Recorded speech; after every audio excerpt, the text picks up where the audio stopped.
At 4 p.m. Central Daylight Time, Doppler radar was tracking showers producing strong winds along a line extending from near Simmons to near Loma Alta to 6 miles north of Realitos. Movement was west at 25 miles per hour. Hazard, winds in excess of 40 miles per hour.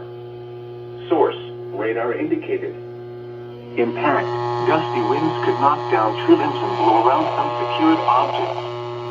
Locations impacted include Freer, George West, Benavides, Seven Sisters, Loma Alta, Simmons, Clegg and Rosita. This includes the following highways: Interstate 37 between mile markers 56 and 58. U.S. Highway 281 between mile markers 626 and 636. U.S. Highway 59 between mile markers 716 and 788.